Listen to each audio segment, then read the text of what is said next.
Hi y'all and welcome to my kitchen. Today I want to talk about one of the easiest things you can make. Boiled eggs. Alright, so we're going to start with a pot of water and we're just going to set that up to start boiling. That's going to take a few minutes, but it needs to get all the way up till there are big bubbles going.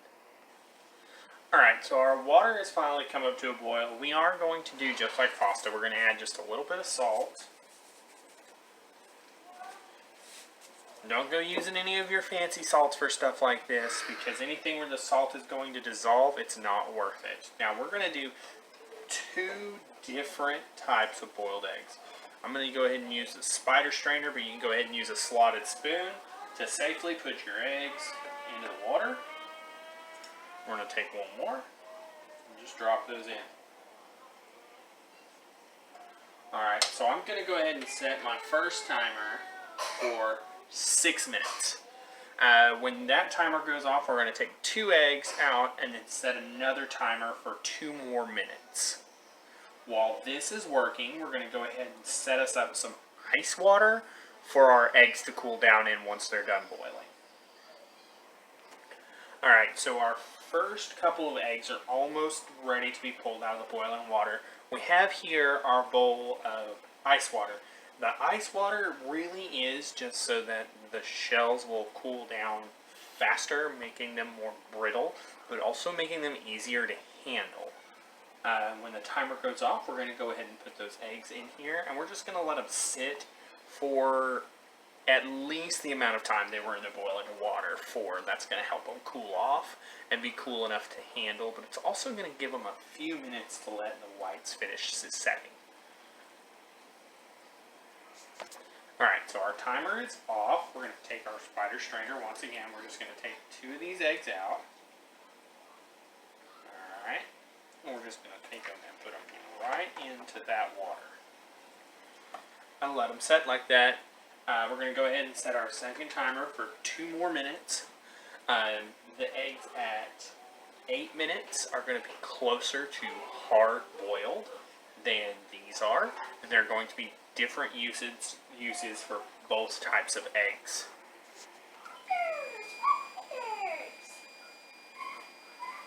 Alright, so that there is the timer for our second batch of eggs going off. Once again, we're just going to take these with the spider strainer straight out and put our eggs in here. So we're going to remember the eggs on the left are our first batch of eggs, and the eggs on the right are our second batch of eggs, so that we know which ones have been in longer, and so that we know what we're doing with each set of eggs. Now, while this is going, we're going to go ahead and set another timer for 6 more minutes, and then I'll be able to take out the first batch of eggs. Alright, so my timer has went off, and my first 2 eggs have been cooled. We're going to set the cold water off to the side, and we are just going to pull these out. We can go ahead and sit this back down. And I have found a lot of people like to, break them on the end, but everything that I have found says that if you break them in the center and roll them just a little bit, you have a place where you can grab, and you should get a hold of the membrane underneath.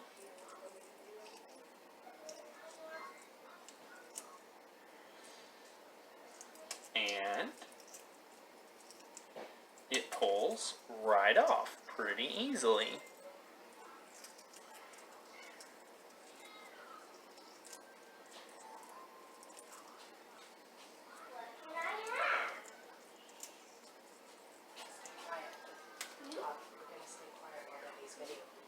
Alright, so we got our first egg peeled, and then I keep in my kitchen just a little thing for trash that is compostable.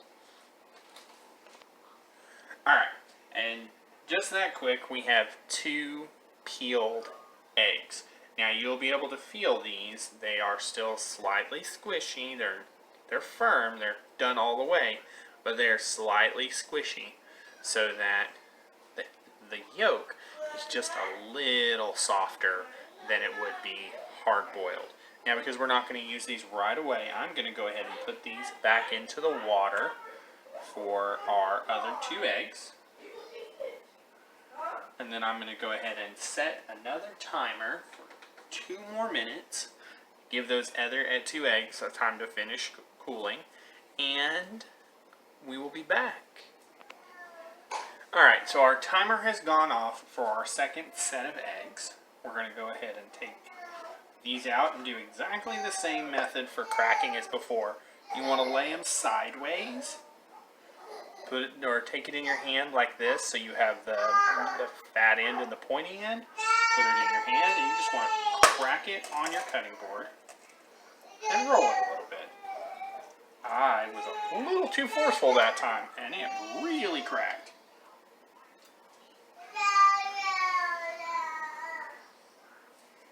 Alright, so we're going to get in there and get this peeled. Try to get up underneath that little membrane, and it should all come off really quick.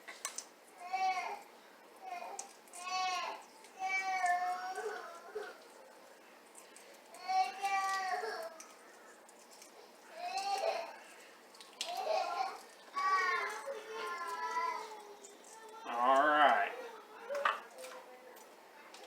So this eggshell, this egg has been deshelled. I'm going to take it really quick and just dip it back in that water to get any of the little eggshell pieces that are on it potentially off.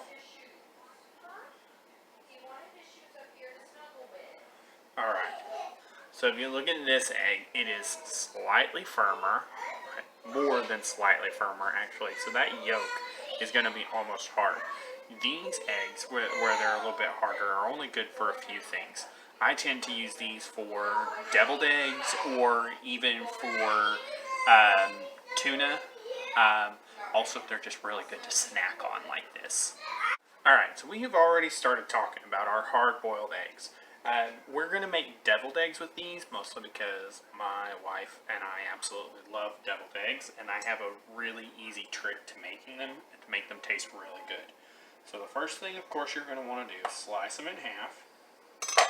And as you can see, that yolk is cooked. It is almost completely hard, but there is absolutely no green around the edges, which means it has not been overcooked, but the white is completely firm. And go ahead and do that with our other one.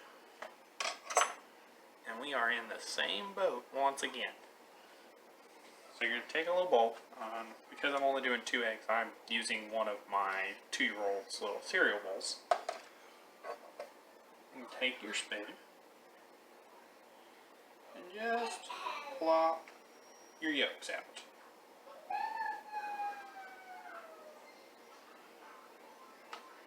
Two, 3,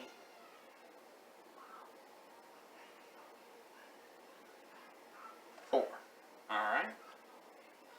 So there's our boats for our deviled eggs. Now, the next thing we're going to want to do is take a jar of mayonnaise. This is one of very few things that I use jarred mayo for. Otherwise, I tend to make my own. It's not difficult, and I will probably be doing a video on that sometime shortly. So I take my spoon, and because I'm not doing very much, it only takes about a spoonful. Drop that in there. Go ahead and put your lid on. Use your same spoon. Yellow mustard.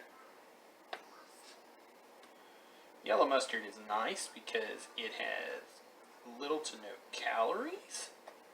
So for those of you who are doing things like keto or other diets, or just in general trying not to gain a whole ton of weight during our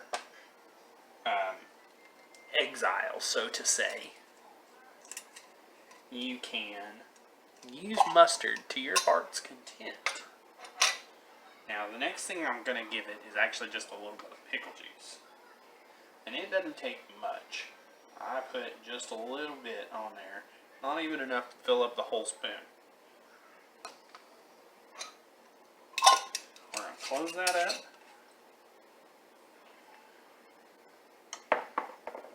Take your spoon and just mix it together real good. You want to break those yolks up as much as you can. Get it mixed. And you want to try to get it smooth as possible.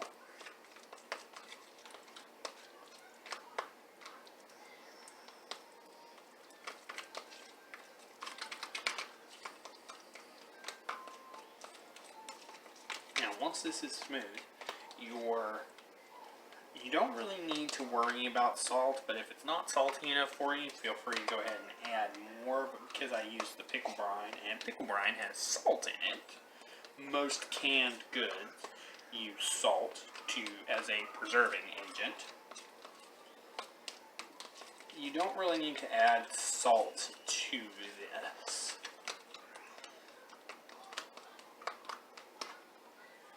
Alright, so I'm going to take a bowl.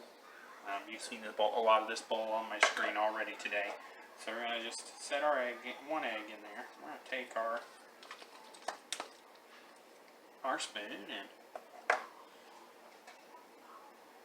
fill the hole.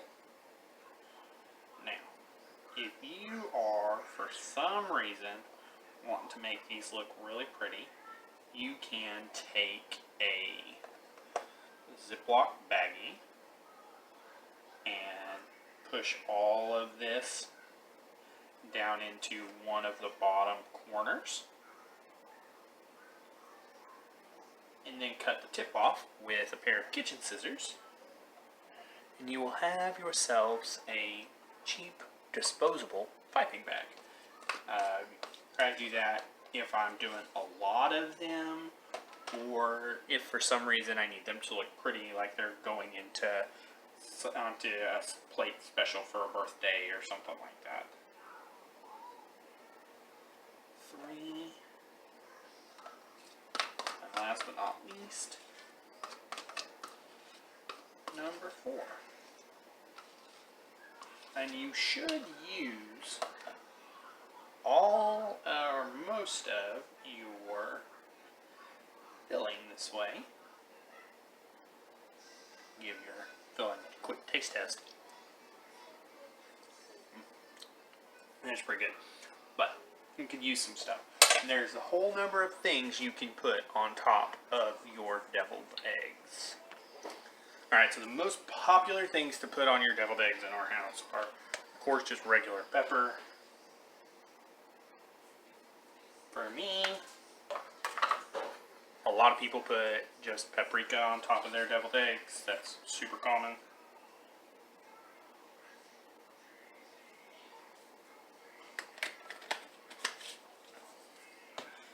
And the big one in our house for my wife is the Tony's. We use this in almost everything, which is why we have the big jar, of course. And just like that, you have a plate of deviled eggs for everyone in the house. The next thing I want to talk about are these softer eggs. So take your knife just like you would. And when you cut that one in half, it's going to be runny and beautiful. Alright, and you can see the runniness on my knife. Take my spatula, because no waste. So eggs like this are good for a number of things. I use mine for to go into soups. They're good just to sit on top of something like a bowl of ramen to give you some actual protein in your ramen. And eggs are notoriously cheap, so it's an easy way to do that. And a lot of people like eggs. And the yolk itself will add just some flavor to the soup itself. You can also set these on top of pastas, what have yous. It's a good way to use these. Once again, eggs like this I also just like to eat. Now, you take that egg done at that same time, there's another thing you can do with it that's really cool, and I am going to just go ahead and wash out this bowl to do that. Alright, so this is something that I do pretty regularly with eggs that I like to do. You take that soft-boiled egg, you put it in a little bowl, take some soy sauce. So you want to take your spoon, and you want to do probably 1, 2, 3, 4 spoonfuls of that soy sauce. Okay, let's make it 5, just to be on the safe side. So we got 5 spoonfuls of soy sauce. Take a dry spoon out of your cabinet, and you just want to get this. Doesn't need a whole lot, just a little bit of sugar. It's going to help combat some of the saltiness of all of the soy sauce. Roll that in there really good. Alright, then you're going to take water. And then just add the water to cover your egg.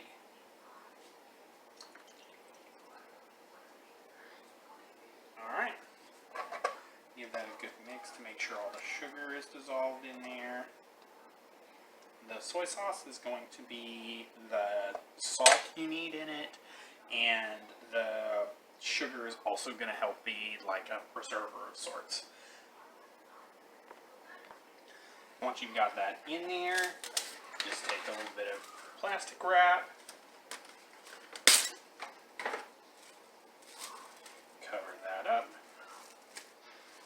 and you can stick that in your fridge for as little as 4 hours, as much as 48 hours. And when that comes out, it'll have a nice soy sauce flavor to it and should darken up. Alright, that does it for our video on boiled eggs. If there are any other easy things that you guys might like for me to do, go ahead and leave me a comment down below, and I will do my best to get onto that. And know that I do plan to do a video on minute steak soon. I have a nice little trick for that my wife and kids really love. Hope y'all have a great afternoon. Enjoy your day.